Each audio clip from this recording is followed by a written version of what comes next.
No one wants to live through a mass shooting like this, but they were prepared and they handled it with grace and humanity. The university now putting together resources for students and staff impacted. Together, we will come back more resilient than ever and more ready to face what is needed in this society, which is the courage of all of us to ensure that this never happens again.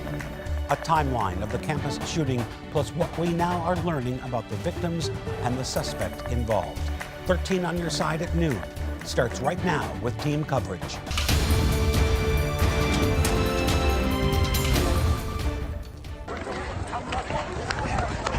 Run! Chaos on campus, horrific moments at Michigan State University, students running for their lives overnight after a shooter opens fire on campus, killing 3 students and critically injuring 5 others. Good afternoon. I'm Kirk Montgomery. The Michigan State University community in shock today as authorities try to piece together a motive. We have team coverage as we learn new details about the gunman, plus the latest on the condition of the victims. And just moments ago, we have learned the name of one of the victims. Alexandria Werner from Clawson has been identified as a victim of the shooting last night on the campus of Michigan State University. Our team coverage begins with Trevier Gonzalez, who is live on campus with the latest on the investigation. Trevier. Hey Kirk, good afternoon. This was a briefing that happened just a few hours ago this morning with the governor, and it brought Gretchen Whitmer to tears, saying that words are not enough. It also had a frustrated Representative Alyssa Slotkin to say, "I cannot believe we're doing this again." Now the tension was high for everyone who ended up speaking. Still, police were able to release new info, and one of the more new sobering things was how every victim who was injured or killed was an MSU student. Now, that new information came from Interim Deputy Chief Chris Rosman with Michigan State Police and Public Safety.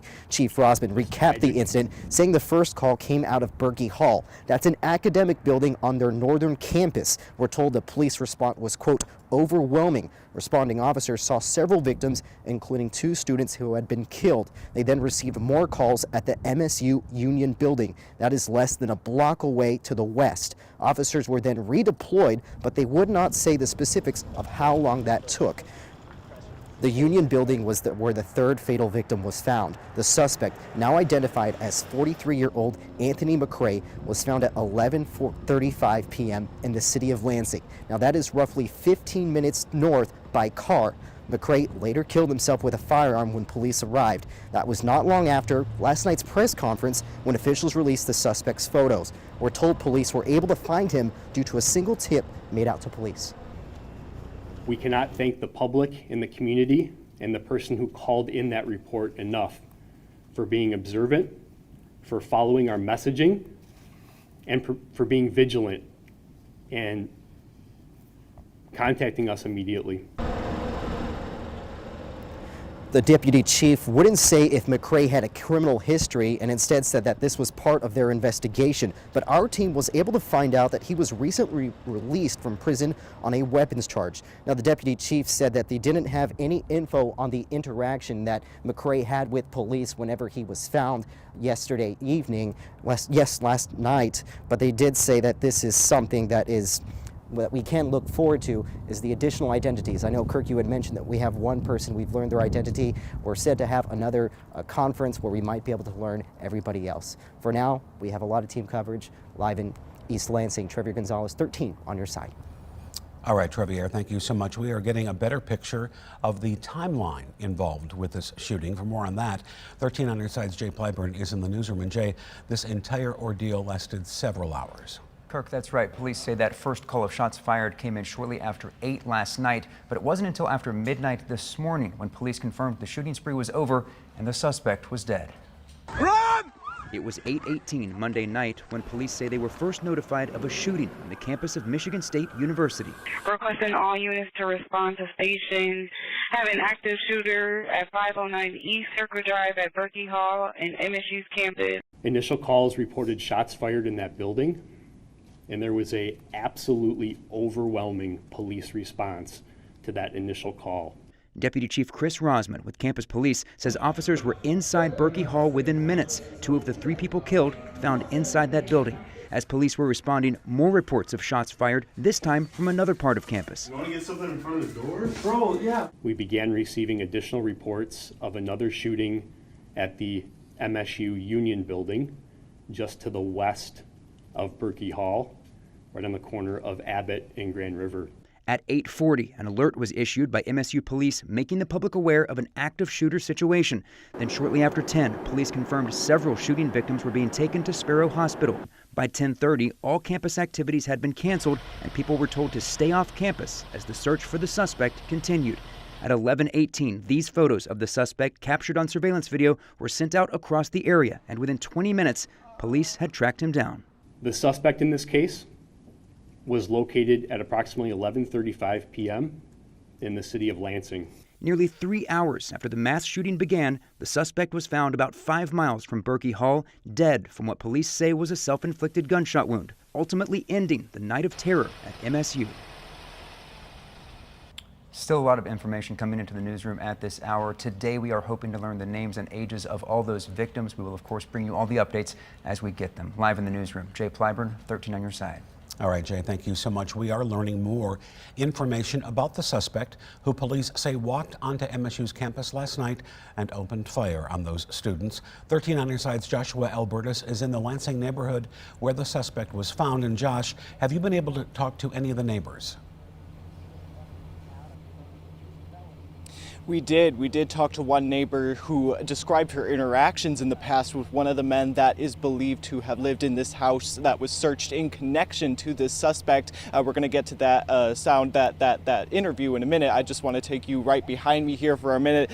This is the home that was searched in connection to this suspect. It's a little more than a mile from where the suspect was found dead after he took his own life at the corner of Lake Lansing Road and North Larch Street. Now, here is what we know at this point. MSU police say 43-year-old Anthony McCrae was confronted by law enforcement before he died. He has no known links to the university. According to online Michigan Department of Corrections records, McCrae was previously convicted of a firearms charge dating back to 2019 in Ingham County, and he was released from prison in 2021. Now, that neighbor we spoke to, she knows one man who lives at this home that was searched with possible connection to the suspect. Here's what she told us. I know the dad. The dad's he's a good guy. He's church every Sunday, like doesn't have a mean bone in his soul. Like to my husband, like, where's that? Like, that's right here. That's, we're right here. And he's looked it up and he was like, that's Mike's house. Like, and it was like instant, like, that's Mike's son. Like, that it's gotta be his son. Now, police have not yet identified the weapon that was used, but say a weapon has been recovered. They are now working to figure out a motive in this shooting, Kirk. Josh Albertus, thank you so much. And just into our newsroom, we are learning that the suspect in this mass shooting is believed to be involved in a school threat at 2 schools in Ewing Township, New Jersey. We are told that Anthony McCrae had ties to Ewing, New Jersey, but has not lived there in several years. When police in Michigan found him in Lansing last night dead, there was a note in his pocket that indicated a threat to 2 Ewing public schools. Police say their investigation showed that McCrae had a history of mental health issues and that the 2 Ewing schools are going to be closed for the day out of an abundance of caution. 5 people still remain in the hospital with what we are told are life-threatening injuries. Our Nate Belt is live at Sparrow Hospital in Lansing with the very latest. Nate. Yeah, Kirk, as you mentioned, here at Sparrow Hospital, just down the road from campus in Lansing, we know that inside right now there are 5 victims who are currently in critical condition at our last update. Now, we heard from Dr. Denny Martin earlier today. He is here with Sparrow. He gave an update on these victims' condition this morning, saying that of the 5 people, 4 of them actually required surgery. The one who didn't also is in critical condition as well. So again, as of our last update at about 8 a.m. this morning. We know that is their condition with life-threatening injuries. Now, Dr. Martin does say he is proud of his team's response last night to a situation that they never hoped would come.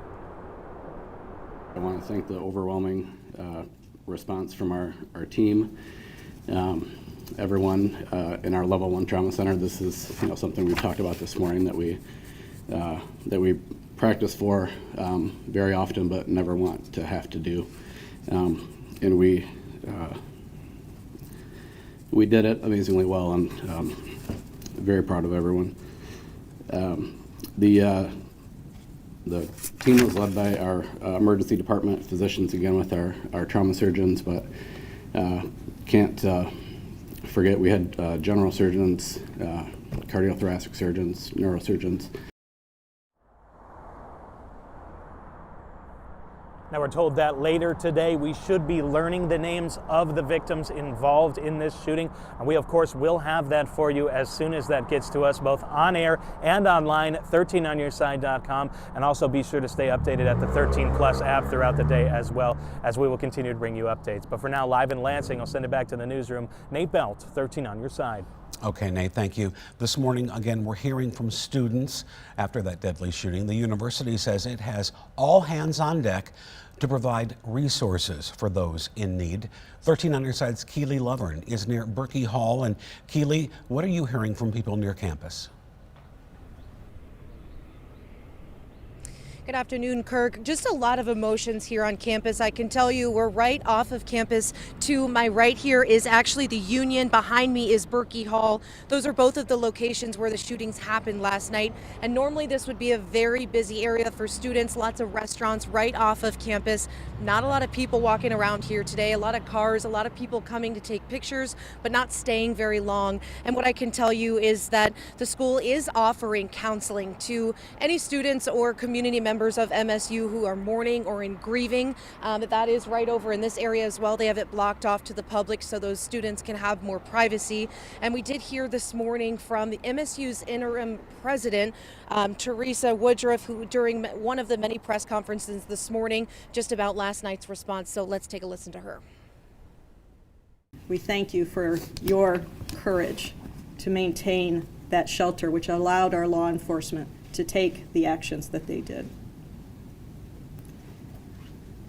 We ask each of you to honor your feelings and to take care of yourself and each other, and together we will come back more resilient than ever and more ready to face what is needed in this society, which is the courage of all of us to ensure that this never happens again.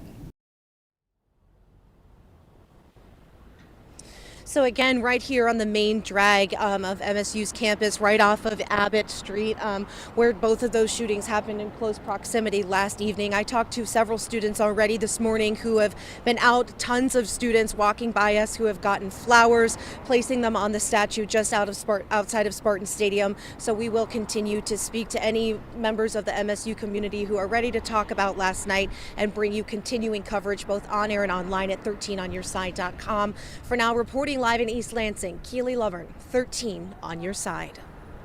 All right, Keely, thank you so much. Some students in East Lansing today coming to what is called The Rock on Michigan State's campus to mourn and to pay their respects. We want to get out to Micah Cho, who has spent some time at The Rock in East Lansing. And if you are familiar at all with The Rock, you know The Rock is a touchstone for many in that area to go to that area and to pay their respects or to celebrate. It is really quite the tradition in East Lansing. Micah Cho joining us now live from that area. Micah, what can you tell us? Apparently that The Rock looks a little different today. Absolutely. The Rock, like you said, is a place where students paint either their school spirit or a special message, and this morning's message is much more of a somber one. Now, on the face of the Rock off of Farm Lane, how many more in reference to yet another mass shooting on the school's campus? Well, at the memorial, we ran into Sophia Holdwick and Aaliyah Wilson before taking pictures on their phones. They took a few minutes to gather their thoughts on what happened last night. Although they were at a movie, the two sophomores still live on campus, and with their hearts broken, here's some of what they had to say. everyone was in a state of panic, checking in on all my friends. And now, like, just being here to go get my stuff to go home, it's crazy. Like, it's such a surreal, sad feeling. But we will get through this, and we will be stronger at the end, because we already were a very strong community. So I can't say hopeful, but we will get through it, and we will be better at the end. As you heard, the two are planning on going home. That's what we've seen on campus today. A lot of students returning home with campus being closed, at least for now. Last night, there was even shuttle buses taking students to the Ag Pavilion, where students could then be reunited with their parents. For now, reporting in East Lansing, Micah Cho, 13 on your side. All right, Micah, thank you. Many students, parents of students, alumni, and staff may be feeling hopeless, may be feeling scared following this shooting. And Keely Levern spoke about this a little bit earlier, but there are resources available for people who need it. Crisis counselors are available for students and staff, faculty, family members right now at Hannah Community Center. This is right off of Abbott Road. Students can also call 517-355-8270 and then simply press 1 to speak with a crisis counselor at any time. There are also a number of other resources available right now on Michigan State's Counseling and Psychiatric Services website. And the National Crisis Hotline, this is available 24/7. Call or text 988. Stay with 13 on your side as we continue to follow the latest developments with this story. We will have continuing coverage throughout the day, both on air and online on our website, 13onyourside.com. You can also find all of our coverage on our streaming app, 13 Plus.